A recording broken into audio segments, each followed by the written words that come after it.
மற்றொரு அண்மை செய்தி. தென்காசி மாவட்டம் சுந்தரபாண்டியபுரம் அன்னை முதியோர் இல்லத்தில் 4 பேர் பலியான விவகாரத்தில் உரிமையாளர் ராஜேந்திரன் கைது செய்யப்பட்டதாக தகவல் கிடைத்திருக்கிறது. விவரங்களை தர இருக்கிறார் செய்தியாளர் மாரிமுத்து. விவரங்கள் வழங்கலாம். அதாவது தென்காசி மாவட்டம் சுந்தரபாண்டியபுரம் அன்னை இல்லத்தில் உணவு உட்கொண்ட 3 பேர் ஏற்கனவே உயிரிழந்த நிலையில் மேலும் இன்று காலை அதிகாலை தனலட்சுமி என்ற பெண்ணும் உயிரிழந்துள்ளார். மொத்த பலி எண்ணிக்கை 4ஆக உயர்ந்துள்ளது. இந்த நிலையில் அந்த அன்னை இல்லத்தில் நேற்று ஏற்கனவே உணவு பாதுகாப்புத்துறை அதிகாரிகள் மற்றும் அந்த துறை சார்ந்த அதிகாரிகள் ஆய்வு மேற்கொண்டனர். அந்த ஆய்வின் அடிப்படையில் அந்த அன்னை இல்லத்தினுடைய கவனக்குறைவால் இந்த சம்பவம் நிகழ்ந்ததாக கூறப்படுகிறது.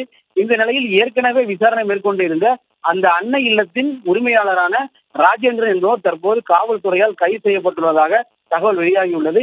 மேலும் ராஜேந்திரன் மீது வழக்கு பதிவு செய்து தற்போது அவரை தென்காசி நீதிமன்றத்தில் ஆஜர்படுத்த உள்ளதாகவும் தகவல் வெளியாகியுள்ளது. ஏற்கனவே 3 பேர் உயிரிழந்த சம்பவத்தில் கூடுதலாக 4வது பேர் உயிரிழந்த சம்பவம் இந்த பகுதியில் மிகப்பெரிய ஒரு பரபரப்பை ஏற்படுத்தியுள்ளது. இந்த சம்பவம் தொடர்பாக தற்போது தீவிர விசாரணை மேற்கொள்ளப்பட்டு வருகிறது.